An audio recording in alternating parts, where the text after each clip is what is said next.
আমরা যখন মন্ত্রিসভার কথা চিন্তা করি তখন অনেক বড় একটা টিম দেখে অভ্যস্ত আমরা।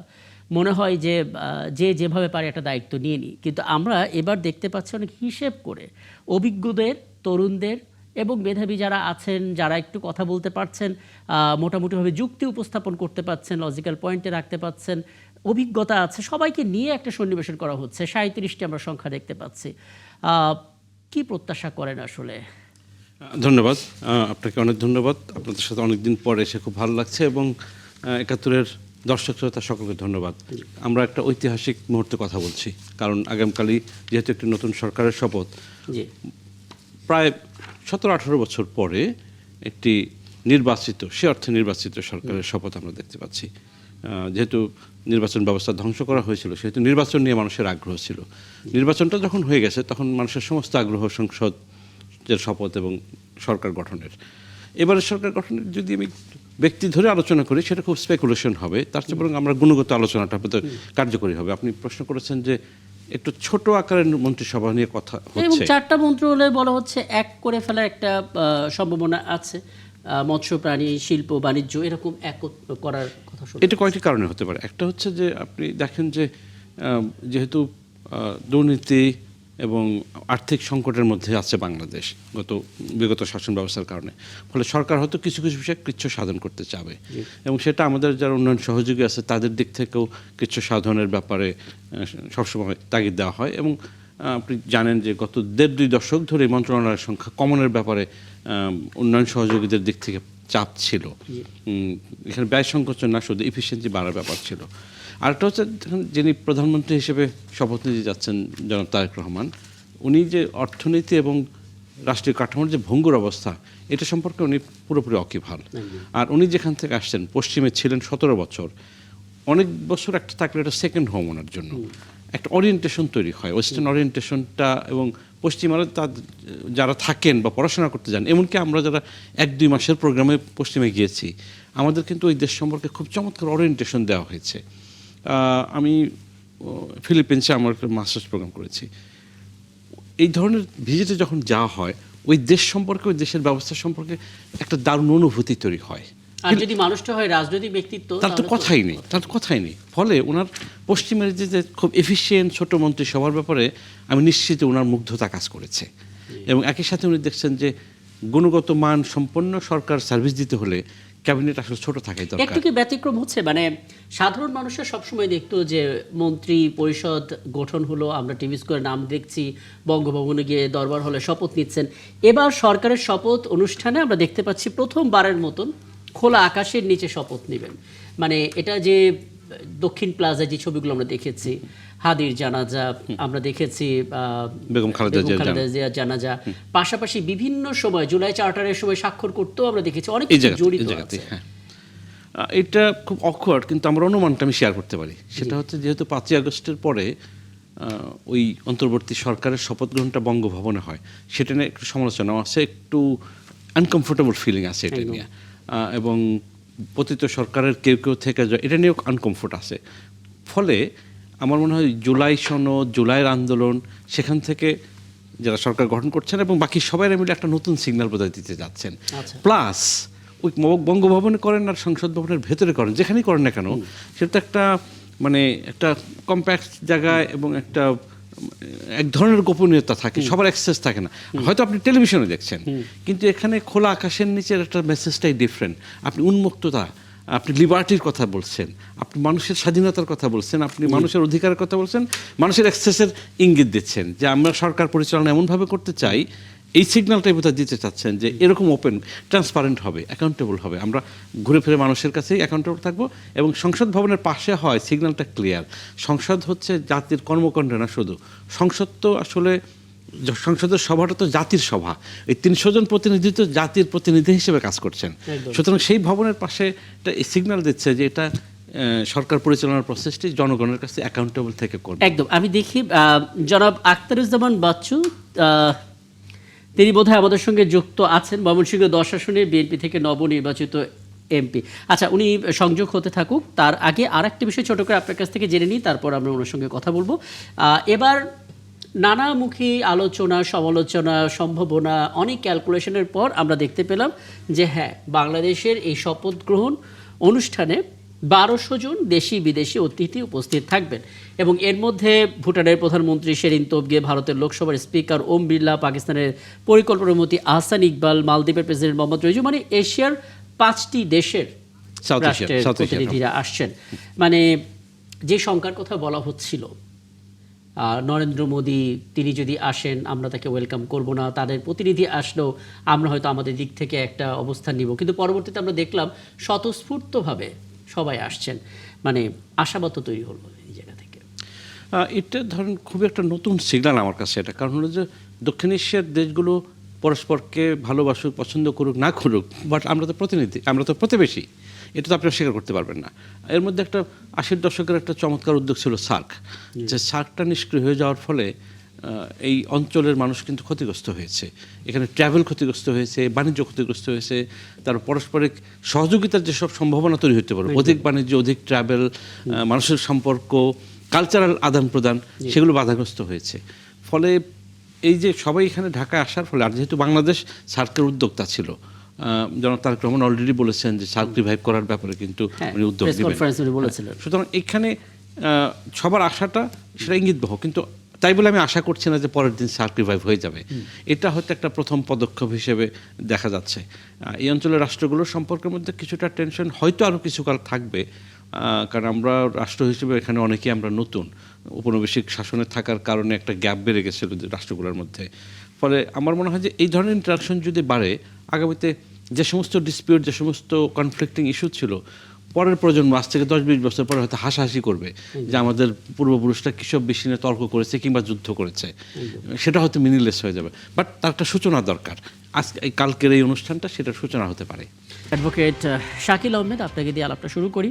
আমরা দেখছিলাম এনসিপির আহ্বায়ক নাহিদ ইসলাম তিনি স্বাক্ষর করেছেন জুলাই সনদে, একই সঙ্গে তিনি বলেছেন তার জায়গা থেকে আসলে যেভাবে কাজ করার সুযোগ আছে প্রত্যেকটা সুযোগ তিনি আসলে নিতে চান। কতটুকু সম্ভব আসলে, মানে পারিপার্শ্বিক পরিস্থিতি বিবেচনা করে একটা আক্ষেপের কথা বলা হচ্ছে যে নোট অফ ডিসেন্ট দেওয়া আছে, ঠিক আছে, কিন্তু নোট অফ ডিসেন্টের জায়গাটা স্পষ্ট করা ছিল না বলে আমরা সেখানে সাইন করিনি। এরপরও এটা নিয়েও বিভিন্ন রকমের অভিযোগ ছিল যে যে কমিটমেন্ট হয়েছিল অন্য একটা কাগজ দেওয়া হয়েছে। দিন শেষে এটা স্বস্তির খবর যে এনসিপি স্বাক্ষর করলো এবং একমত হলো। পরবর্তী বিষয়গুলো আসলে বিতর্কের খাতায় উঠবে কিনা? জি, আপনাকে ধন্যবাদ। প্রথমে বলে রাখি যে জুলাই সনদ যেদিন প্রথম স্বাক্ষর হয়েছিল সেদিন জাতীয় নাগরিক পার্টি এনসিপি স্বাক্ষর করেনি।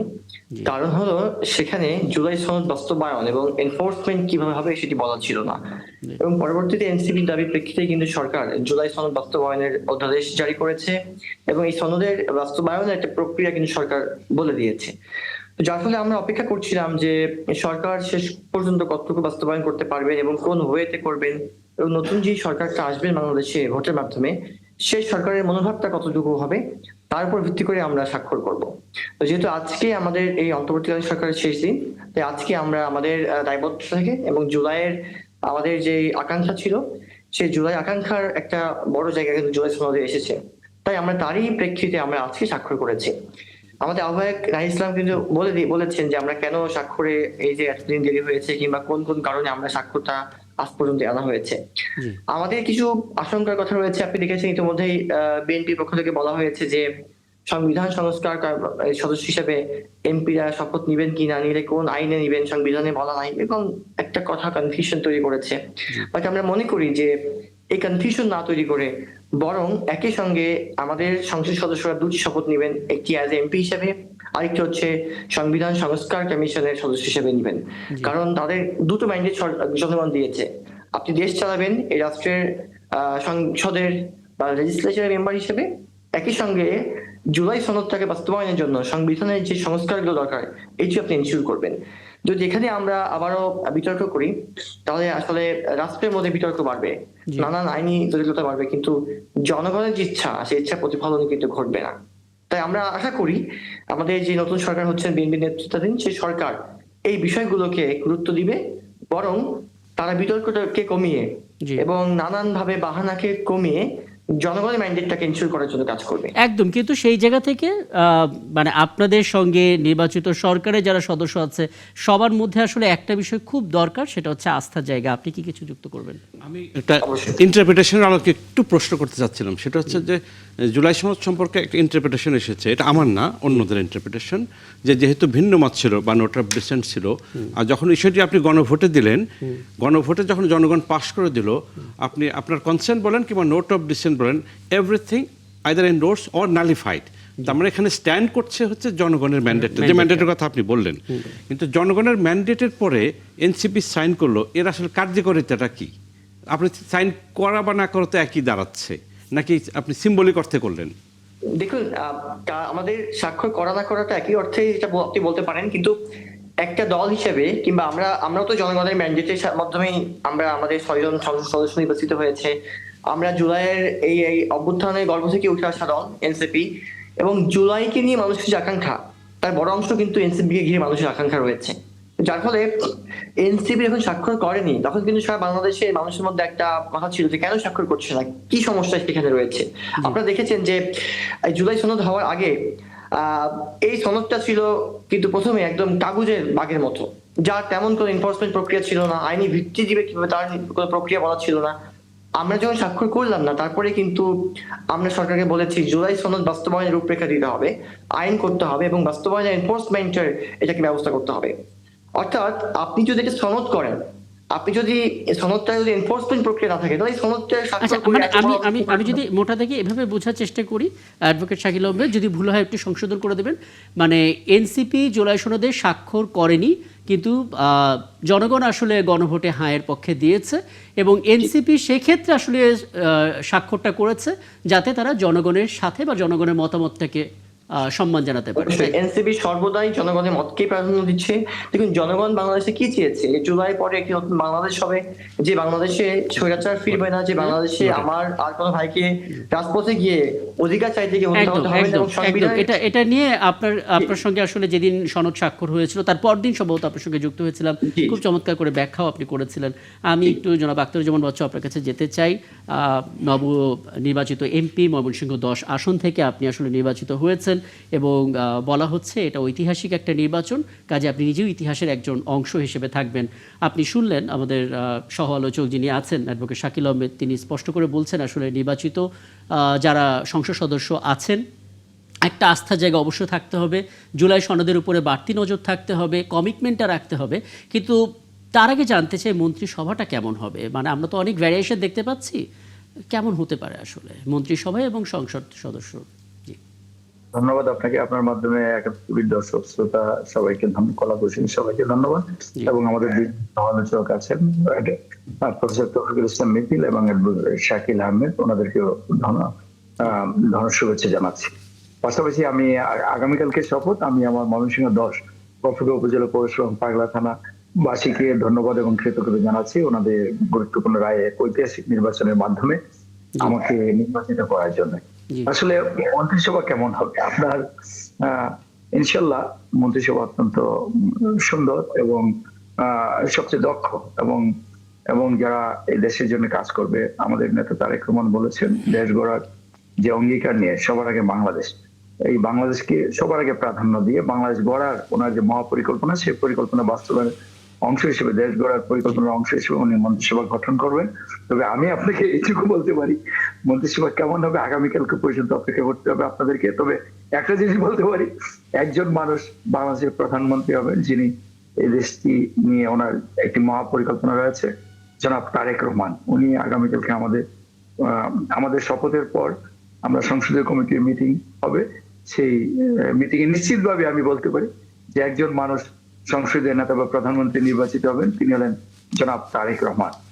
আর অন্যান্য মন্ত্রিসভার অন্যান্য সদস্যদের বিষয় জানতে হলে আপনাকে আরেকটু অপেক্ষা করতে হবে। একদম, মানে আমরা তো অপেক্ষা করব, অপেক্ষা করলে আমরা সঠিক উত্তরটা পাবো। কিন্তু অপেক্ষা করার আগে যখন আলোচনাটা হয়, সে আলোচনার মধ্যেও এক ধরনের বিষয় থাকে যেগুলো আসলে মানুষ আলোচনা করেও মজা পায়।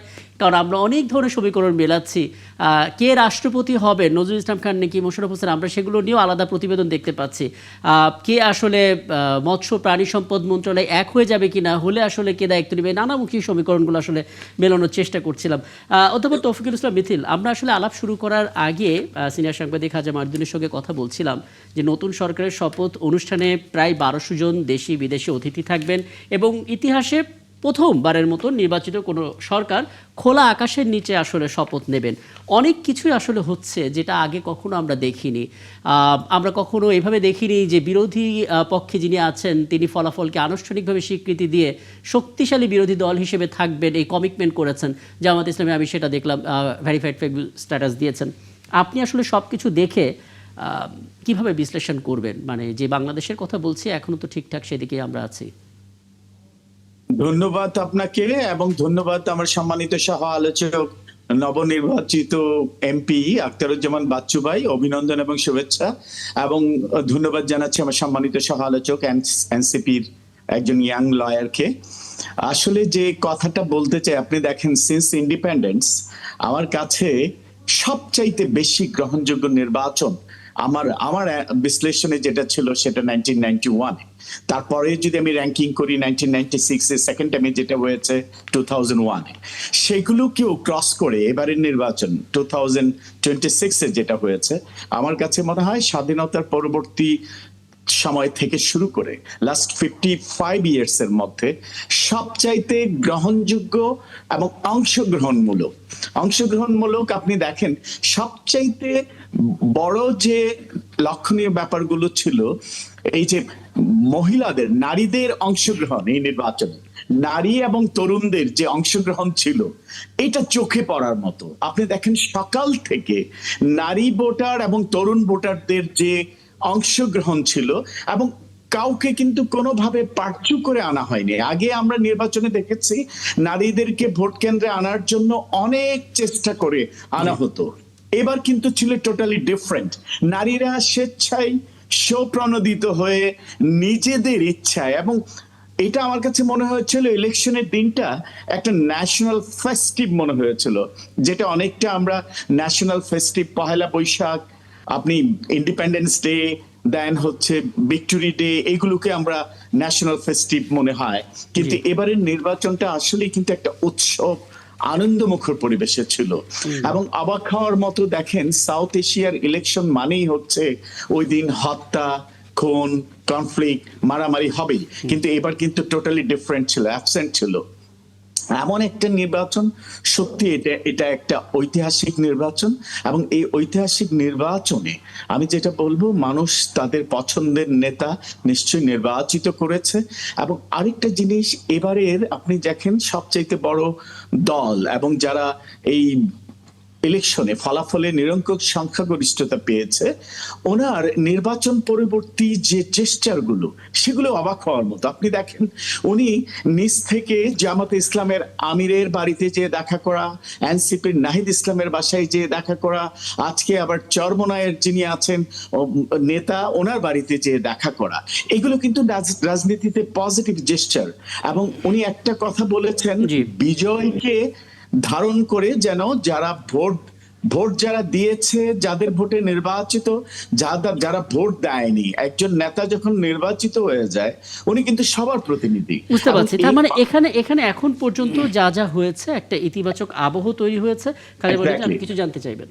না, আচ্ছা, আমি তাহলে একটা ছোট বিষয়েই একটু পরিষ্কার হতে চাই। প্রথমত বলা হচ্ছে যে পরবর্তী নির্বাচনের তারিখ ঘোষণা করাটা প্রথম কাজ হবে মন্ত্রী সভার প্রথম বৈঠকে, পঞ্জিকা দেখে সেটা ঠিক করা। তৌফিকুল ইসলাম মিথিল একটু বলবেন, মানে এই যে প্রথম ধাপ পরবর্তী নির্বাচনের তারিখ ঘোষণা। দ্বিতীয় বিষয় হচ্ছে আইন শৃঙ্খলা এবং মব, সাম্প্রতিক সময়ে এটা বেশ বড় আকার নিয়েছে। 3 নম্বর কাজ হচ্ছে সরকারি চাকরিজীবী এবং পেশাজীবীদের রাজনৈতিকীকরণ, এবং 4 নম্বর হচ্ছে শিক্ষাঙ্গনের পরিবেশ ফিরিয়ে আনা, এবং 5 নম্বর হচ্ছে আলাদা আলাদা ধরে খাতভিত্তিক সংস্কার করা। স্পেশালি গণভোটে যে হাঁটা এসেছে সেই হাঁয়ের প্রতি সুবিচার করা। মানে এই কাজগুলো করা কতটা কঠিন হতে পারে, কতটা চ্যালেঞ্জ হতে পারে? কারণ প্রত্যেকটাতে আসলে উচ্চকক্ষের একটা ভূমিকার প্রয়োজন তো আছে নাকি? এটা নিঃসন্দেহে আপনি যথার্থই বলেছেন। এবার যারা নির্বাচিত হয়েছে স্বাভাবিকভাবে অনেকগুলো চ্যালেঞ্জ ওভারকাম করতে হবে। আপনি ইতিমধ্যে যে পাঁচটি চ্যালেঞ্জের কথা বলেছেন সেগুলো তো করতেই হবে, কারণ আপনি দেখেন যে এই জুলাই সনদের যে রোড ম্যাপ আছে, এই রোড ম্যাপ গুলো বাস্তবায়ন করতে হবে। পাশাপাশি আপনি দেখেন আরো কিছু চ্যালেঞ্জ আছে। তরুণরা যে মোর দেন 4 লাখ ভোটার ছিল তরুণরা, 4 কোটি। আগামী দিনে সবচাইতে বড় 4 চ্যালেঞ্জ কোটি, হবে 4 কোটির উপরে, মানে 36.50%। 4 কোটির উপরে, সেটা আমি বলছি। কিন্তু যেটা দেখেন সবচাইতে বড় চ্যালেঞ্জ যেটা হবে এমপ্লয়মেন্ট অপরচুনিটি ক্রিয়েট করা। আমাদের দেশে আপনি দেখেন মিলিয়ন্স অফ তরুণ এখনো কিন্তু আনএমপ্লয়েড হিসেবে আছে। এটা অর্থনৈতিকভাবে একটা বড় চ্যালেঞ্জ আমি ফেস আমি এই করতে যে হবে। পরে হয়তো ভুলে যাব, আমি দুটো চ্যালেঞ্জ নিয়ে আমি একটু আখতারুজ্জামান বাচ্চু আপনার কাছে আসতে চাই। মানে জনপ্রতিনিধি হিসেবে নির্বাচিত হওয়ার আগে যখন আপনি আপনার স্থানীয়দের সঙ্গে কথা বলছিলেন, নিঃসন্দেহে কিছু কমিটমেন্ট করেছিলেন যে এই কাজগুলো করব, এবং আমরা দেখেছি প্রত্যেক এমপি প্রার্থীরা আসলে এই কর্মসংস্থানের বিষয়ে আলাদা করে জোর দিচ্ছেন। কিন্তু এবারে প্রেক্ষাপটটা সম্পূর্ণ আলাদা, কারণ ভোট যারা দিতে এসেছেন তাদের প্রতি 3 জনের মধ্যে 1 জন হচ্ছে তরুণ। কর্মসংস্থান তো বলা যায়, কিন্তু বাস্তবতা কি দেখছেন, কতটুকু সম্ভব? ধন্যবাদ আপনাকে। আমাদের প্রধান অগ্রাধিকার অন্যতম অগ্রাধিকার হলো আইন শৃঙ্খলা পরিস্থিতি এবং সবার জন্য নিরাপদ এবং বাসযোগ্য হিসেবে বাংলাদেশকে গড়ে তোলা। দলমত নির্বিশেষে, প্রতিটি ধর্ম বর্ণ নির্বিশেষে প্রতিটি নাগরিকের নিরাপত্তা নিশ্চিত করা। জি। আমরা দেখেছি যারা এর আগে গুম হয়েছে, খুন হয়েছে, যাকে তাকে তখন বিচার বহির্ভূত হত্যা হয়েছে, কোন মানে আইনের শাসন ছিল না। আইনের শাসন প্রতিষ্ঠিত করা। দ্বিতীয়ত যে গুরুত্বপূর্ণ বিষয়টি অর্থনৈতিক যে অবস্থাটা, সেটা বিদেশে টাকা পাচার করে দেশটাকে একটি লুটপাটের অর্থনীতি কায়েম করা হয়েছিল। দেশের অর্থনীতি ভেঙে পড়েছে। আপনি যাই করবেন আপনার কিন্তু টাকার প্রয়োজন হবে। এই অর্থনীতি মানে অর্থাৎ বিদেশি বিনিয়োগকে উৎসাহিত করা, বিদেশি বিনিয়োগ যথেষ্ট পরিমাণ বাড়ানো এবং দেশে যে শিল্প খাত রয়েছে সেগুলোকে আপনার শিল্প খাতগুলোকে পৃষ্ঠপোষকতা করা, সরকারি বেসরকারি উদ্যোগে আপনার কর্মসংস্থানের ব্যবস্থা করা। কর্মসংস্থান শুধু সরকারি উদ্যোগে আপনার এত বেকারের কর্মসংস্থান করা সম্ভব না। আমরা যদি বেকারত্বের সমাধান করতে আমাদের না পারি, সবচেয়ে বড় বাধা তো দুটো জায়গা। এক হচ্ছে আমরা বিরাজনীতিকরণ করতে পারছি না, আর দ্বিতীয় হচ্ছে একটা সহজ কাজকে জটিল করে ফেলছে আমলাতন্ত্র। মানে এই দুটো জিনিস আপনি কিভাবে কাটাবেন? কারণ দীর্ঘদিনের চর্চা কিন্তু এটা হয়ে আসছে। দুটো বাধা। একটা হলো যে আপনি যেটা বললেন আমলাতন্ত্র বলেন, দেখেন আমরা তো আসলে দীর্ঘদিন যাবৎ প্রশাসনকে দলীয়করণ করা আছে, নির্লজ্জভাবে দলীয়করণ করা আছে। রাষ্ট্রের সকল প্রতিষ্ঠানকে একদম প্রতিষ্ঠানের সকল কিছু ভেঙে পড়েছে। এখন আমাদের একটা গুরুত্বপূর্ণ কাজ হলো যে প্রতিষ্ঠানগুলোকে দলীয়করণের ঊর্ধ্বে উঠে এবং সেগুলোকে ঢেলে সাজানো। জি। এখন যখন আমরা সেটা ঢেলে সাজাতে পারবো, রাইট প্লেসে রাইট ম্যান, আপনার আসলে যোগ্য লোককে যোগ্য জায়গায় বসাইতে হবে, তাহলেই আপনার এই সমস্যার অর্ধেক সমাধান হবে। দ্বিতীয়ত হলো যে দুর্নীতি। আমাদের দেশের দুর্নীতি এমন ভাবে ঝেঁকে বসেছে, আপনার স্বচ্ছতা এবং জবাবদিহিতাটা নিশ্চিত করতে। যদি স্বচ্ছতা এবং জবাবদিহিতা নিশ্চিত না করা যায়, তাহলে উন্নয়ন অসম্ভব হয়ে দাঁড়াবে। আর আমরা যদি দুটো জিনিস নিশ্চিত করতে পারি, তাহলে দুর্নীতি রোধ করতে পারে দেশে। দেখেন আমরা যখন এই দুর্নীতি নিয়ে কাজ করতে যাই, আমরা যদি মৌসুম ধরে ধরে এগোই, আমরা দেখি যে এখন হয়তো আর 1-2 দিন পরেই পবিত্র রমজান, এবং সে রমজানকে ঘিরে বাজারের কি পরিস্থিতি বিগত সময়ে দেখেছি, নিশ্চয়ই আপনি সেই চিত্রটা জানেন। এবং এখানে ঘুরে ফিরে কিছু সিন্ডিকেট চক্র যারা চিহ্নিত, তাদের কথাগুলোই বারবার আসে। এই সিন্ডিকেট ভাঙবেন আসলে কিভাবে? মানে এটা আমরা দেখেছি পরিকল্পিতভাবে তৈরি করা হয়েছে। দেখেন এই জায়গায় হলো ডিফারেন্সটা। ফ্যাসিস্ট আমলে হাসিনা জামানায় সবকিছু আসলে এটা মানে শিল্পের মতো, দুর্নীতিকে শিল্পের পর্যায়ে নিয়ে গিয়েছিল।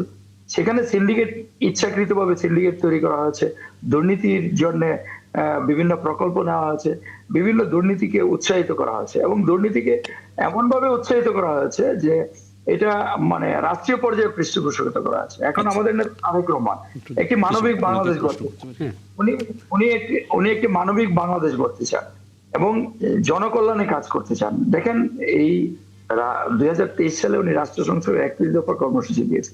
পরবর্তীতে জুলাই বিপ্লব পরবর্তী সময়ে অনেকে তখন সংস্কার, বিচার এবং নির্বাচন, এই 3টি বিষয় নিয়ে কথা বলেছে মোটা দাগে। তো আমাদের নেতা অনেক আগে চিন্তা করেছেন, ফ্যাসিস্টদের চোখে চোখ রেখে তখন কিন্তু রাষ্ট্র সংস্কারের কাঠামো দিয়েছেন, সেখানে দুর্নীতি রোধ করা এবং দুর্নীতি প্রতিরোধ হ্যাঁ, করা। আমরা সেখানে দেখেছি মোটামুটিভাবে দুর্নীতি রোধ করা, সেখানে স্বচ্ছতার কথা বলা হয়েছে এবং সবার শেষে গিয়ে ঐক্যবদ্ধতার কথা বলা হয়েছে। মানে এই 5টা লেয়ার করলে আর কিছু অবশিষ্ট থাকে না। খাজা মঈনুদ্দিন, আপনাকে কিছু জানতে চাইবেন সিনিয়র সাংবাদিক জি। 2018 ইলেকশনের পরে শেখ হাসিনা বলেছিলেন যে যেখানে সামরিক বাহিনী, আমলাতন্ত্র, পুলিশ বাহিনী, অন্যান্য রাষ্ট্রীয় যন্ত্র, সকল মানুষ, দল সব যখন এক হয়ে যায়, সেই দলকে আর কেউ থামাতে পারে না। মানে উনি কারচুপিকে জাস্টিফাই করেছিলেন, এই ব্যাপারে নিশ্চয়ই মনে আছে। এখন বাংলাদেশে একটা হিস্টোরিক টেন্ডেন্সি আছে, ধরেন আপনারা বিএনপি এখন ক্ষমতা আসছে, আপনাদের 6 মাস মতো একটা হানিমুন পিরিয়ড থাকবে, তখন আম, দুধ, চিড়ামুড়ি সব এক হয়ে যাবে, মানে এই সম্ভাবনাটাই ভয়টা থাকে। তো সেই অবস্থায় আপনি আমলাতন্ত্র বলতে শুধু সচিবালয়ের কথা বলছি না, আমলাতন্ত্র একদম উপজেলা লেভেল পর্যন্ত এটাকে নিয়ন্ত্রণ আনবেন কিভাবে? সেটা একটা বড় পলিটিক্যাল ডিসিশনের ব্যাপার আছে। কিভাবে করবেন, এটা আমার প্রশ্ন। দ্বিতীয় প্রশ্ন হচ্ছে যে চেয়ার টেবিল ঘুষ খায়, যেখানে চেয়ার টেবিলও ঘুষ খায়, দুর্নীতি, টেন্ডারের দুর্নীতি হয়, সেফটি নেটের বেনিফিট দিতে গেলে কার্ডের চাল বা টাকা, গম এগুলো দিয়ে আসতে হয়। দুর্নীতির ধরনটা এরকম। কোনো রাষ্ট্রীয় সার্ভিস কিনতে গেলে, আনতে গেলে সেখানে ঘুষের ইস্যু আছে। ব্যাংক লোন আনতে গেলে সেখানে ঘুষের ইস্যু আছে। লোন ডিফল্টার তো আরেকটা ইস্যু, কিন্তু লোন পেতে গেলে দুর্নীতির আশ্রয় আছে। এই সমস্ত কিছু, এটা অত্যন্ত কঠিন কাজ। এই দুইটি ব্যাপার আপনারা করবেন কিভাবে আসলে? ওইটা মানুষ যদি জানতে চায় জিনিসগুলো। ধন্যবাদ আপনাকে। দেখেন, বর্তমান অর্থ উপদেষ্টা একটি কথা বলেছেন যে আগে আমাকে খুব কম কাজ করতে হতো, হ্যাঁ, তো এখন আমাকে প্রচুর লিখতে হয়, প্রচুর কাজ করতে হয়। তার একটি কারণ উনি ব্যাখ্যা করেছেন। বর্তমান যে আমলারা আছেন, ওনারা 2 লাইন অনেকেই মানে কোনো বিষয়ে খুব একটা লিখতে পারেন না। আসলে এমন পর্যায়ে দলীয়করণ করা হয়েছে, আগে যেরকম মানে যারা অভিজ্ঞ তাদেরকে তারা কিন্তু প্রমোশন পেত এবং তাদেরকে সরকারের গুরুত্বপূর্ণ দায়িত্বে থাকতেন। আর এখন রাষ্ট্রের সব গুরুত্বপূর্ণ দায়িত্বে স্তরে স্তরে এমন অযোগ্য লোকজনকে বসানো হয়েছে, দলীয় লোকজনকে বসানো হয়েছে যে তারা এই কথাটির মাধ্যমে বের হয়ে আসে যে রাইট প্লেসে রাইট ম্যান নাই। এখন এটা তো আপনি রাতারাতি পরিবর্তন করা অসম্ভব, রিপ্লেসমেন্ট। ধরেন আপনি একজন সাংবাদিক, আপনি তো, আমি রাজনীতি কর্মী, আমার কিন্তু মানে ওই সাংবাদিকতার ব্যাপারে আমার অভিজ্ঞতা কম। আপনার জায়গায় যদি আমাকে বসিয়ে দেওয়া হয়, তখন কিন্তু আমি সুচারুভাবে সেই কাজটি সম্পাদন করতে পারবো না। আমাদের যেটা দরকার, শহীদ জিয়া যে কাজটি করেছিলেন, সঠিক জায়গায় সঠিক লোকটি পছন্দ করেছিলেন। আমাদের নেতা তারেক রহমান সেই কাজটি করবেন বলে আমার বিশ্বাস। আরেকটি বিষয়, দুর্নীতি প্রতিরোধ। দেখেন, শেখ হাসিনা টপ লেভেল থেকে এটা শিল্পের পর্যায়ে নিয়ে গেছিল, আর আমাদের নেতা তারেক রহমান, ওনার অঙ্গীকার দুর্নীতি রোধ করা। হ্যাঁ, এখন আপনি রাতারাতি ধরেন আপনার পুলিশ বাহিনী বলেন, প্রশাসন বলেন, অল্টারনেটিভ আপনার কিন্তু খুব কিছু নাই। তো এখন আজকে নিয়োগ দিয়ে তাকে তো দক্ষ, অভিজ্ঞ করে প্রশিক্ষণের মাধ্যমে করে তুলতে হবে। সেটা একটু সময় সাপেক্ষ। তারপরেও যারা আছেন তাদের মধ্যেও সঠিক জায়গায় সঠিক লোকটি অনেক সময় যে তদবিরের কারণে বা অনেক সময় দলীয় লোককে পছন্দ করার কারণে সঠিক জায়গায় সঠিক লোকটি আসতে পারেন না। তো আমরা ইনশাল্লাহ চেষ্টা করব যে যেন যারা আছেন তাদের মধ্যে রাইট প্লেসে রাইট ম্যানটা চুজ করে আসলে খাজা মঈনুদ্দিন সিনিয়র সাংবাদিক, তিনি যে এই ব্যাপারটাতে ফোকাস করছেন, যে কমিটমেন্টটা হয়েছে, সেই কমিটমেন্টটা আসলে সময়ের সাথে সাথে যেন বদলে না যায়, তাই তো? মানে একেবারে একই সাথে আপনি ধরেন এমপি হিসেবে আপনি প্রশ্রয় দিবেন না, কিংবা আপনি সংসদে ভয়েস রেজ করবেন, আপনি সামাজিক আন্দোলন করবেন, এই জাতীয় কাজগুলো আপনি অব্যাহত রাখবেন কিনা? আমি আপনি শুনে আনন্দিত হবেন যে আমি 12 ফেব্রুয়ারি নির্বাচিত হয়েছি। আজকে বাংলাদেশের প্রায় সবগুলো পত্রিকা শিরোনাম হয়েছে, গতকালকে হয়েছে।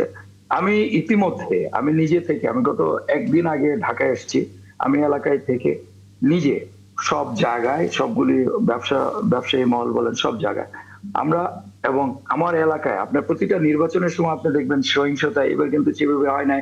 আমার এলাকার নির্বাচন পরবর্তী কোনো সহিংসতা হয় না। আমি নিজে থেকে, এবং আমি বুঝতে পারছি, আমি আসলে সেই এক মিনিটে শেষ করে দিচ্ছি।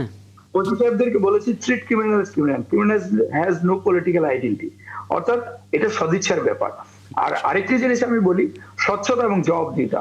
ইতিপূর্বে যারা এমপি, সংসদ সদস্য ছিলেন, মন্ত্রী ছিলেন বা প্রধানমন্ত্রী ছিলেন, তারা এটা, আমি আগেও বলেছি, শিল্পের পর্যায়ে নিয়ে গেছেন। আমি উন্নয়ন করতে হলে আপনাকে স্বচ্ছতা, জবাবদিহিতা আওতায় আসতে হবে। খুব গুরুত্বপূর্ণ একটা অধ্যায় হচ্ছে পার্লামেন্টের উচ্চকক্ষ কিভাবে নির্ধারণ হবে। ঐকমত্য কমিশনে অনেক ধরনের ব্রেনস্টর্মিং হয়েছে এবং পরবর্তীতে গিয়ে ঐকমত্যে একটা স্বাক্ষরও হয়েছে। কিভাবে আসলে নির্ধারণ হবে এবং সে উচ্চকক্ষ নির্ধারণে কোনো জটিলতা হতে পারে কিনা? জি, দেখুন ইতিমধ্যেই একটা কিন্তু প্রবলেম দেখা দিচ্ছে যে বিএনপির পক্ষ থেকে বলা হচ্ছে যে ওনারা সংসদে নির্বাচিত যারা হয়েছেন সেই অনুযায়ী আনুপাতিক হারে উচ্চ কক্ষে সদস্য দিবেন। কিন্তু জুলাই সনদে স্পষ্ট বলা আছে যে যত পার্সেন্ট ভোট পাবে ভোটের আনুপাতিক হারে উচ্চকক্ষে সদস্য নির্বাচিত হবে। এটি নিয়ে ইতিমধ্যে বিতর্ক সৃষ্টি হয়েছে, যদিও জুলাই সনদের মধ্যে একটি নোট দেওয়া ছিল যে দলীয় ইশতেহারের একটা বিষয় ছিল, তবুও জুলাই সনদের মানুষের কাছে একটা স্পষ্ট বার্তা গিয়েছিল যে ভোটের আনুপাতিক হারেই উচ্চকক্ষে আমাদের সদস্য যাবেন। এবং উচ্চকক্ষ করার মূল কারণটা হচ্ছে চেক অ্যান্ড ব্যালেন্স মেনটেন করা। দেখুন আগের আমলে আমরা দেখেছি যে কোনো আইন ইচ্ছা হয়েছে করে ফেলেছি, সংবিধানকে কাটাছেঁড়া করতে করতে সংবিধানটাকে একদম আমি শেষ করে ফেলেছি। উচ্চকক্ষের কাজটা কি? চেক অ্যান্ড ব্যালেন্স করা, অর্থাৎ যেই দলটা ক্ষমতায় গিয়েছেন উনি চাইলেও যেন যে কোনো আইন পাশ করে মানুষকে হয়রানি করতে না পারেন, কিংবা সংবিধানকে যেন এমন ভাবে কাটাছেঁড়া করতে না পারেন যেটা জনগণের বিপক্ষে যাবে এবং এই সরকার তার মতো করে ইউজ করতে পারে। কিন্তু উচ্চকক্ষ যদি আবারও সেম আমরা সংসদের সিটের ভিত্তিতে করি, তাহলে এই চেক অ্যান্ড ব্যালেন্সটাকে কমপ্লিটলি এনশিওর করা সম্ভব হবে না। সেখানে দেখা যাবে যে যে দলটা আছে তাদেরকেই এনশিওর করা হবে, তাদেরই লোকবল বেশি থাকবে এবং তাদের মতের মতো করেই কিন্তু সকল আইন পাস হবে, সংবিধান চেঞ্জ হবে।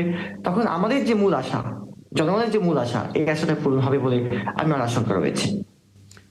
সেক্ষেত্রে তৌফিকুল ইসলাম মিথিল, আপনি কি কোনো আইডিয়া দিতে পারেন যে যুক্তরাজ্যে তো আমরা এই কালচারটা, এই প্রক্রিয়াটা বহু বছর ধরে দেখছি, মানে আমরা কি কোনো মডেল ফলো করছি নাকি?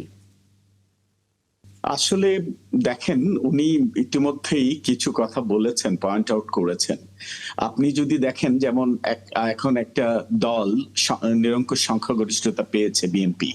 এখন শুধু বিএনপি বলে কথা না, যে দলেই সংসদে আসুক এবং সংসদে যেন শুধু নিজেদের স্বার্থ হাসিলের জন্য যেন পার্লামেন্টকে ব্যবহার না করে নিজেদের আইন পাস করে নিজেদের মতো নিজেদের স্বার্থ সিদ্ধির জন্য কাজ করে, এটাকে চেক অ্যান্ড ব্যালেন্স করার জন্য কিন্তু উচ্চ কক্ষ যে চিন্তাটা এসছে, এবং এটা আপনি যথার্থই বলেছেন যুক্তরাজ্য আছে। আমার কাছে মনে হয় এটা, আপনি দেখেন একটা দল কখনো একদিনেই ফ্যাসিস্ট হয় না, দিনে দিনে সময় নিয়েই ফ্যাসিস্ট হয়। যেটা আপনারা দেখেন শুরুতে আপনি যদি 96 থেকে 2001 এই সময়টাতে কিন্তু আওয়ামী লীগ ক্ষমতায় ছিল, কিন্তু আওয়ামী লীগের আচরণ কিন্তু ফ্যাসিস্ট ছিল না। পরবর্তী সময় 2008 থেকে যখন নির্বাচিত হয়, সাথে সাথে হয়নি, সময় নিয়ে। কিন্তু সেখানে যদি চেক এন্ড ব্যালেন্স করার মতো, একে তো প্রথমত হচ্ছে কোনো বিরোধী দলের অস্তিত্ব ছিল না, একটা বিরোধী দল ছিল, এটা পেট অ্যানিমেলের মতো কাজ করেছে, গৃহপালিত জন্তুর মতোই। বিরোধী দল সত্যিকার অর্থে কোনো রোল প্লে করেনি। এবার কিন্তু আমরা যেটা দেখেছি, একটা শক্তিশালী বিরোধী দল হওয়ার সম্ভাবনা। আপনি 2014 সালের পর থেকে কি হিসাব করছেন? আমি আমি আমি 8 বিএনপি ছিল, 8 বিএনপি ছিল। আচ্ছা, 8 থেকে আমি বলছি, 8 থেকে যে নির্বাচনটা হয়েছে, সরি এটা তো হয়েছে 2009 এ সম্ভবত হয়েছে না, 8 ইলেকশন হয়েছে, 9 সরকার গঠন হয়েছে। হ্যাঁ, 9 সরকার গঠন হয়েছে। তার পরবর্তী সময় থেকে আমি বলছি যে ওই সময়টাতে কিন্তু শুরু থেকেই কিন্তু আচরণগুলো ফ্যাসিস্ট ছিল না, আমরা দেখেছি আস্তে আস্তে হয়েছে। এটার অন্যতম কারণ হচ্ছে পার্লামেন্টে বিরোধী দল যারা থাকে সংখ্যায় না, বিরোধী দল আসলে বিরোধী দলের ভূমিকা পালন করছে কিনা আমরা দেখেছি। তার আগে কিন্তু বিরোধী দল ছিল, বিরোধী দলের ভূমিকা পালন না করে, মানে আমরা একটু বেশি পিছনে যাব না, কারণ অনেকগুলো টপিক হাতে রয়েছে। তো আপনি শুধু আমাকে এটুকু বলবেন যে আপনি নিজে কোনো জটিলতা দেখেন কিনা, কারণ এখানে অনেক সিদ্ধান্তের ব্যাপার আছে। আমার কাছে মনে হয় না, কারণ হচ্ছে যে স্বাভাবিকভাবেই যে জুলাই সনদ হয়েছে, এটার পাশাপাশি একটা রোড ম্যাপ আছে, এবং সবাই এই জুলাই আন্দোলনকে শ্রদ্ধা রেখেই আমার কাছে মনে হয় এই যে জুলাই সনদে যা উল্লেখ আছে সেগুলো বাস্তবায়ন হবে এবং বাস্তবায়ন করবে, এবং জনগণ কিন্তু সেটাই চাচ্ছে, সে আস্থা আছে বিধায় জনগণ কিন্তু বিএনপিকে রায় দিয়েছে। এবং সেই ক্ষেত্রে আপনি দেখেন এই জিনিসগুলো যদি কোথাও কোথাও কোনো ভাবে ল্যাকিংস থাকে, সেক্ষেত্রে বিরোধী দল, আমরা ইতিমধ্যেই দেখেছি বিরোধী দলের একটা ভয়েস রেস হয়েছে ছায়া মন্ত্রিসভার ক্ষেত্রে। হ্যাঁ, আমি এটা নিয়ে একটু পরে আসবো, কারণ আলাদা করে অনেক কিছু জানতে চাইবার আছে আপনাদের তিনজনের কাছে। খাজা মঈনুদ্দিন, আপনি কিছু জানতে চাইবেন কিনা? দ্বিকক্ষ নিয়ে আমার একটু যোগ করার আছে। সেটা হচ্ছে দ্বিকক্ষের কনসেপ্টটা যদিও ব্রিটিশ পার্লামেন্টারি গভর্নমেন্ট যে ফর্ম আমাদের এখানে ফলো করা হয়, সেখানে কিন্তু আমার ব্যক্তিগত অভিমত হচ্ছে House of Lords, House of Commons, House of Lords আসলে খুব ইফেক্টিভ না। আমাদের প্রতিবেশী দেশে ভারতে যে লোকসভা এবং রাজ্যসভা, রাজ্যসভাও অনেকটা ফেভার্ড কন্ডিশনে কাজ করে। তো আমাদের চেকস অ্যান্ড ব্যালেন্স আনার জন্য এটা ভালো উদ্যোগ, কিন্তু পৃথিবীর সবচেয়ে এবং আমি বলবো একমাত্র দ্বিকক্ষ বিশিষ্ট পার্লামেন্ট হচ্ছে আমেরিকাতে, হাউস অব রিপ্রেজেন্টেটিভস এবং সিনেট। হাউস অব রিপ্রেজেন্টেটিভস রাষ্ট্রগুলোর জনসংখ্যার অনুপাতে নির্বাচিত হয়। ক্যালিফোর্নিয়া বড় রাষ্ট্র, ক্যালিফোর্নিয়া থেকে বেশি সদস্য হয়, তারপরে ধরেন ইউটা থেকে কম হয়, নিউ ইয়র্ক থেকে বেশি হয়, অর্থাৎ পপুলেশনের রিপ্রেজেন্টেটিভ থাকে হাউস অব রিপ্রেজেন্টেটিভসে। আর সিনেট আমেরিকাতে 50টা রাজ্যের প্রতিটা রাজ্য থেকে 2 জন করে সিনেটর হয়। রাষ্ট্রের সাইজ কত বড়, রাষ্ট্রের জনসংখ্যা কত, সেটা বিবেচ্য বিষয় না। সিনেট হচ্ছে রাজনৈতিক বিবেচনায়, অর্থাৎ প্রতিটা রাজ্য 2টো করে পাবে। আর হাউস অব রিপ্রেজেন্টেটিভ জনগণের মানে সংখ্যানুপাতিক হারে house of representative member allocate করা আছে। এখন দেখেন, একটা বিল যখন হাউস অব রিপ্রেজেন্টেটিভ পাস হচ্ছে, সেটা আবার সিনেটে যেতে হচ্ছে, সিনেটে শুরু করলে আবার হাউস অব রিপ্রেজেন্টেটিভ যেতে হচ্ছে, ফলে ওইখানে এই চেকস অ্যান্ড ব্যালেন্সটা হয়ে যায়। এবং মানে আপনি আমাদের এখানে যে প্রক্রিয়ায় উচ্চকক্ষ নির্ধারণ হবে, আপনার কি মনে হচ্ছে যে এটা আসলে যুক্তরাজ্যের মতোই হয়ে যাবে আর কি, যেখানে আসলে উচ্চকক্ষের খুব বেশি প্রভাব থাকবে না, নিম্নকক্ষে যা বলবে সেটাই? সেই সম্ভাবনা থাকে, কিন্তু এই উদ্যোগটাকে আমি স্বাগত জানাচ্ছি এই কারণে যে আমাদের তো শুরু হয়নি। শুরু হিসেবে এখন এই প্রপোর্শনাল রিপ্রেজেন্টেশন হবে নাকি দল উইন করেছে সেটা হবে। জুলাই সনদের গণভোটের পরের ইন্টারপ্রিটেশন আছে একটা, যে যেহেতু জনগণ ম্যান্ডেট দিয়েছে সেটা হওয়ার কথা, নাম্বার 1। নাম্বার 2 হচ্ছে বিএনপি নেতা সালাউদ্দিন সাহেব কিন্তু শুক্রবার একটা স্টেটমেন্ট দিয়েছেন, বলেছে জনগণ যে ম্যান্ডেট দিয়েছে আমরা সেটা অক্ষরে অক্ষরে পালন করব। একটা সিগন্যাল আছে। আমি এখানে একটু অ্যাড করতে চাই। দেখেন, আপনি যথার্থই বলেছেন পিপল রিপ্রেজেন্টেটিভ। আপনি দেখেন আজকে যারা মেম্বার অফ পার্লামেন্ট নির্বাচিত হয়েছে, কোন কনস্টিটিউয়েন্সি আমরা এমনও দেখেছি, যেমন আমি যদি ব্রাহ্মণবাড়িয়া সদরের 3-এর কথাই বলি, সেখানে ভোটার হচ্ছে মোর দেন 6 লাখ। আবার কোন এলাকায় ভোটার নির্বাচিত হচ্ছে, সেখানে হচ্ছে আপনি দেখেন 2 লাখ, 3 লাখও আছে, আবার 6 লাখও আছে। এই যে ইমব্যালেন্সটা, এটা কিন্তু আমাদের দেশে এখনো রয়ে গেছে। আপনি যে আমেরিকার কথা যথার্থই বলেছেন, এবং আমি ইন্ডিয়াতেও দেখেছি যে যেটা হচ্ছে ইভেন সেটা শুরু হয় গ্রাম পঞ্চায়েত থেকে, যে কতজন মানুষের প্রতিনিধিত্ব করছে। আমরা কিন্তু এটাকে এখনো ডিফাইন স্ট্রাকচারে আনতে পারিনি। নয়তো দেখেন, একজন মেম্বার অফ পার্লামেন্ট 6 লক্ষ লোকের প্রতিনিধিত্ব করছে। এখানে আসলে ঘুরে ফিরে খাজা মঈনুদ্দিন যে বাক্যটা বললেন যে আমাদের তো এতদিন হয়নি, একটা শুরুটা হলো, দেখা যাক এখান থেকে হয়তো অনেক কিছু আসবে। যেমন প্রবাসী অ্যাথলিট ভোট দিতে পারতো না, এবার আমরা একটা দেখলাম উদ্যোগটা নিল।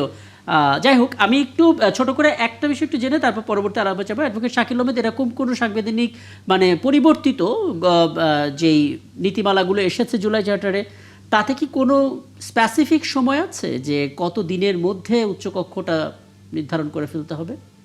দেখুন, এখানে তো স্পষ্ট বলা আছে যে 6 মাসের মধ্যে জুলাই সনদ বাস্তবায়ন করতে হবে। অর্থাৎ আপনার লাস্ট টাইম 6 মাস, কিন্তু ফার্স্ট টাইম বলা নাই আপনি কয়দিনের মধ্যে না করলেই নয় হচ্ছে ম্যাক্সিমাম 6 মান্থস। আপনি যদি কালকে করেন, কালকে বেটার। এখন বিষয়টা হচ্ছে যে আমার ব্যক্তিগত মত হচ্ছে উচ্চকক্ষ করা উচিত একদম ফার্স্ট টাইমে, বিকজ অফ নতুন সংসদ বসার দিনেই কিন্তু অনেকগুলো আইন তার কাছে যাবে। বিশেষ করে ধরেন যে অর্ডিনেন্স গুলো হয়েছে, সব অর্ডিনেন্স কিন্তু 30 দিনের মধ্যে আপনাকে অ্যাপ্রুভাল করতে হবে। সংবিধান যদি আমরা মানি, এই যে আমাদের সংবিধান যেটা আছে, 30 দিনের মধ্যে অ্যাপ্রুভ না করলে এই অর্ডিনেন্সটা কিন্তু বাতিল হয়ে যাবে, আর অ্যাপ্রুভ করলে যেটা আইন হয়ে যাবে। এখন এই অর্ডিনেন্স যখন আসবে, তাহলে এটা আপনি আইন করবেন, তাহলে আইন করবেন কি করবেন না, এটা আবার যাবে আমাদের উচ্চকক্ষ। যদি আপনি উচ্চকক্ষ না করেন, তাহলে এই আইনটা কি দরকার কিনা বা প্রয়োজন কিনা, বা এই আইনটাকে আমি আইন করবো কিনা নাকি বাদ দিয়ে দিব, কিন্তু আপনি ডিসাইড করতে পারছেন না। একই সঙ্গে রাষ্ট্রের স্বার্থে কিন্তু আপনি আরো কিছু আইনের দিকে রাষ্ট্র যাবেই। প্রথম দিকে এটার প্রেশার থাকবে। তাহলে প্রথম দিকে যদি আমি না করতে পারি উচ্চকক্ষটা, তাহলে প্রথম দিকে যে আইনগুলো হচ্ছে সেই আইনগুলোকে কিন্তু স্ক্রুটিনাইজ করা কিংবা পারছি। চেক অ্যান্ড ব্যালেন্স করার সুযোগ আমি পাচ্ছি না। এই জন্য এটা করা উচিত একদম ফার্স্টে। আমার কিন্তু মনে হয় এটা করা উচিত প্রথম 2 থেকে 4 সপ্তাহের মধ্যে করা উচিত। এটা করার জন্য খুব বেশি বিতর্ক না করলে, বুঝতে যদি পারছি। আপনি বলেন যে আমার দল থেকে বেশি নিব, ওখান থেকে কম নিব, তাহলে আলটিমেটলি ইফেক্টিভ হবে না। আমি একটা উদাহরণ দিয়ে বলি। ধরুন যদি আজকে বলা হয় যে যে যত সিট পেয়েছে আমাদের এই সংসদে সে অনুযায়ী করবে, তাহলে বিএনপি পাবে নিয়ার অ্যাবাউট 60টা মতো আর কি, প্রায় 60 থেকে 70-এর মতো। আচ্ছা, জামাত যে জোট, এনসিপি জোট পাবে 26টার মতো, স্বতন্ত্র পাবে 2-1, বা স্বতন্ত্র তো এখানে কোনো জোট নেই, সো এটা কম পাচ্ছে। এখন ধরেন যদি এমন হয় যেই পার্টটা 2/3 মেজরিটিতে পাস করতে হবে এবং যেটা হবে আপনার শুধু মেজরিটিতে, দুটোই কিন্তু বিএনপি জোটের মতো করে পাস হবে। তার মানে যেটা আসলে খাজা মঈনুদ্দিন বললেন যে লোয়ার কক্ষে যেটা হচ্ছে সেটা হয়তো আপার কক্ষে একটু আনুষ্ঠানিকভাবে, তার মানে এটা আলোচনার সাপেক্ষে নিশ্চিতভাবে সেরকম কিছু একটা হবে। আমি আরেকটা বিষয় নিয়ে একটু আলাপ করতেই চাই, সেটা হচ্ছে ছায়া মন্ত্রিসভা। আখতারুজ্জামান বাচ্চু, আপনাকে দিয়ে শুরুটা করতে চাই, কারণ আমরা দেখেছি 5 আগস্টের পর যখন ঐকমত্য কমিশন বসলো তখন আসলে অনেকগুলো বিষয় সামনে রাখা হয়েছিল, যে বিষয়গুলো একটা আইডিয়া মাথায় রেখে, সেটা হচ্ছে আর কখনো কোনো ফ্যাসিবাদের উত্থান আমরা হতে দেব না। তার জন্য কি করতে হবে? জবাবদিহিতার জায়গা তৈরি করতে হবে। আমরা গণভোট দেখেছি, আমরা দ্বিকক্ষ বিশিষ্ট পার্লামেন্টের কথা শুনলাম, এবং পরবর্তীতে আমরা এখন শুনতে পাচ্ছি ছায়া মন্ত্রিসভা। তার মানে প্রত্যেকে একটা সিসিটিভি ক্যামেরার আন্ডারে থাকবে, ধরতে গেলে এরকম যে মন্ত্রী যারা আছেন তারা প্রত্যেকেই। আপনার কাছে কি মনে হচ্ছে, মানে কিছুটা কি চাপ তৈরি হবে, কিছুটা কি সচেতনতার জায়গা তৈরি হবে, ভবিষ্যৎ কি দেখছেন? জি। না না, কোনো চাপ তৈরি হবে না। আমরা তো স্বচ্ছতা জবাবদিহিতায় বিশ্বাসী। দেখেন, আমার যদি সমালোচক না থাকে বা আমার গঠনমূলক সমালোচনাটাকে আমরা স্বাগত জানাই। জি। আর দেখেন, আমাদের নেতা তারেক রহমান একটি সৌজন্য এবং উদারতার দৃষ্টান্ত স্থাপন করেছেন। উনি জামায়াতের আমির মহোদয়ের সাথে দেখা করেছেন, এনসিপি নাহিদ ইসলামের সাথে দেখা করেছেন, আজকে চরমনায়ের দলের প্রধানের সাথে সাক্ষাৎ করেছেন। আমি নাহিদ ইসলামের বাসায় আমি নিজে উপস্থিত ছিলাম, সেখানে উনি খুব সুন্দর আলোচনা হয়েছেন। উনি নাহিদ ইসলামও স্বাগত জানিয়েছেন ওনাকে, বলেছেন যে সেও খুব বদ্ধজিত কথা বলেছেন যে দেখেন, আমরা নবীন দল, আমাদের অনেক ভুল ত্রুটি অনেক সময় সমালোচনা করেছি, সেগুলো উনি কিছু মনে করেন।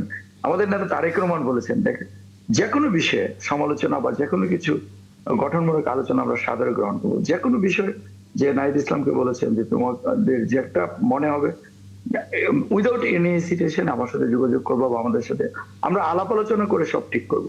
সবাই মিলে বাংলাদেশটাকে এগিয়ে নিতে চাই, বাংলাদেশটাকে গড়তে চাই। দেশটাকে গড়তে হলে সবাইকে নিয়ে কাজ করতে হবে, আমরা সবাইকে নিয়ে কাজ করতে চাই। এই যে ওনার যে দেশ গড়ার যে মহাপরিকল্পনা, এই মহাপরিকল্পনা কে বাস্তবায়ন করার উদ্যোগ হিসেবে উনি সবার সাথে কথা বলেছেন। এবং আমরা চাই যে এই যে রাজপথের জ্বালাও পোড়াও, কথায় কথায় বিরোধিতার সাথে বিরোধিতা, সেগুলো না হয়ে গঠনমূলক সমালোচনা হোক।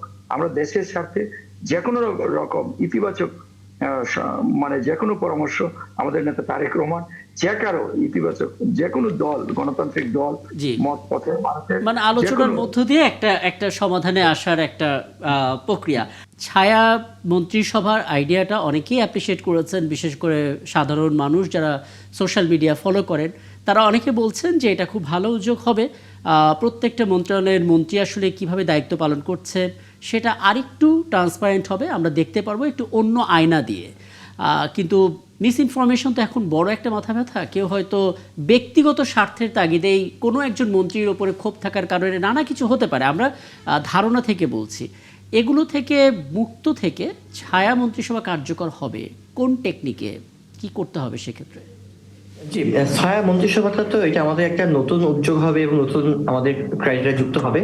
এটির মূল যেই কাজ সেটা হচ্ছে যে গভর্নমেন্টটাকে চেক অ্যান্ড ব্যালেন্স এবং অ্যাকাউন্টেবল করা।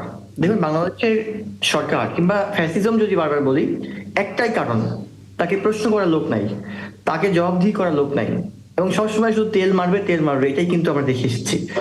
এখন মন্ত্রী পরিষদের পাশাপাশি ছায়া মন্ত্রী পরিষদের ব্যাপারটা হচ্ছে এরকম আপনি যে কাজগুলো করছেন জনগণের কাছে প্রকাশ করা যে এই মিনিস্ট্রি যে উদ্যোগটা নিয়েছে এই উদ্যোগের মধ্যে এইটা ভুল আছে, বা এই ব্যাপারটাকে এরকম না করে এরকমটা করলে ভালো হতো, তাহলে ওই মিনিস্ট্রিয়াল অ্যাক্টিভিটি উনি ভাববেন যে হ্যাঁ এই কাজটা তো এরকম না করে এরকম করলে ভালো হতো।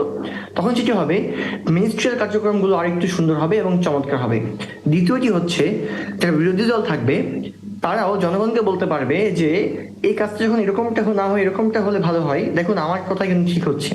এবং জনগণের কাছেও কিন্তু বিরোধী দলের একটা গ্রহণযোগ্যতা দিন দিন বাড়বে এবং পরের ইলেকশনে দুপক্ষের আরো ফাইটিংটা বাড়ে এবং জনগণ জাজ করতে সুবিধা হয় যে কে রাষ্ট্রের জন্য বেস্ট এবং কার লোকবল রাষ্ট্রের ভাবনা চিন্তা কিংবা কিন্তু রাষ্ট্রকে ট্রান্সপারেন্সিটা কিভাবে থাকবে আসলে, স্বচ্ছতা জায়গাটা কিভাবে নির্ধারিত হবে? দেখুন, স্বচ্ছতা তো মাপা খুব কঠিন। আমার রাষ্ট্রে যদি একটা খুব খারাপ কথা বলি, আমাদের রক্তেই সমস্যা, রক্তের মধ্যে আছে দুর্নীতি, রক্তের মধ্যে আছে টাকা ইনকাম করার একটা ধান্দা, রক্তের মধ্যে আছে রাষ্ট্রের ক্ষতি করে নিজের পাহাড় সমান সবকিছু করা। জি। ট্রান্সপারেন্সিটার জন্য আমাদেরকে দুটি দল অর্থাৎ সরকার পক্ষ বিরোধী পক্ষ দুটা পক্ষকেই আমাদেরকে আগে হতে হবে, রাষ্ট্রকে ভালোবাসতে হবে। বুঝতে পারছি। আমি রাষ্ট্রের জন্য ভালোবাসতে চাই, যেটা বাচ্চু ভাই বলছিলেন খুব চমৎকার করে যে ওনারা কোনোভাবেই আগের মতো সিস্টেমে ফিরতে চান না, যোগ্যকে যোগ্য জায়গায় বসাতে চান। এখন এই জায়গাতে আপনি বলছিলেন যে আপনি একটা মন্ত্রণালয়ের মন্ত্রী, আমি হয়তো ছায়ামন্ত্রী, তাহলে একদম। আপনার প্রতি আমার ব্যক্তিগত রাগ আছে, আমি আপনার কথাটাকে সব সময় নেগেটিভ ভাবে বলছি, তাহলে কি হবে? নো, এই ক্ষেত্রে দুটি দল, সরকার দল এবং বিরোধী দল, তাদের যারা মূল আছেন তাদেরকে আবার এটা নোটিফাই করতে হবে যে আমার যে ছায়ামন্ত্রী কিংবা আমার যে মূল মন্ত্রী ওনার কাজটা ঠিক হচ্ছে কিনা, বা আমার ছায়ামন্ত্রীর কাজগুলো ঠিকঠাক হচ্ছে কিনা। বুঝতে পারছি, হ্যাঁ। নোটিফাই যদি করা হয় একদম অর্থাৎ একদম একদম একদম আমি একেবারে শেষ পর্যায়ে চলে এসেছি। আমি একটু অধ্যাপক তৌফিকুল ইসলাম মিথিল ছোট্ট করে আপনার কাছে 1 মিনিটের মধ্যে একটু মন্তব্য জানতে চাই। মানে ছায়ামন্ত্রী সভায় যারা থাকবেন তাদেরকে আমরা তাদের নামটা জানবো কিনা, তাদেরকে আসলে সরকার আলাদা কোনো ফ্যাসিলিটি দেবে কিনা, কিভাবে কাজ করবে, ছোট করে যদি একবার একটু আইডিয়াটা ব্যাখ্যা করে দেন। যে কথাটা বারবার বলা হয়েছে, right person in right place. ছায়া মন্ত্রিসভায় কাকে কোথায় কোন মন্ত্রণালয়ে দেওয়া হবে এবং উনি ওই মন্ত্রণালয় সম্পর্কে ওনার কি বেসিক আইডিয়া আছে না ইনডেপথ আইডিয়া আছে? আমরা কি শুধু বিরোধিতার জন্য বিরোধিতা করব না গঠনমূলক সমালোচনা করব? একটা হচ্ছে বিরোধিতা করা, আরেকটা হচ্ছে গঠনমূলক সমালোচনা করা, ভুলগুলো ধরিয়ে দেওয়া। সত্যিকার অর্থে কিন্তু ছায়া যে মন্ত্রিসভা আছে ভুলগুলো উইকনেস গুলো আইডেন্টিফাই করে এবং এটাই থাকে। আরেকটা হচ্ছে কাউকে ভুল ধরিয়ে দিয়ে তাকে অপদস্থ করা, যেটা আপনি বলেছেন কারোর উপর যদি কারো রোশনাল থেকে সেটা করে।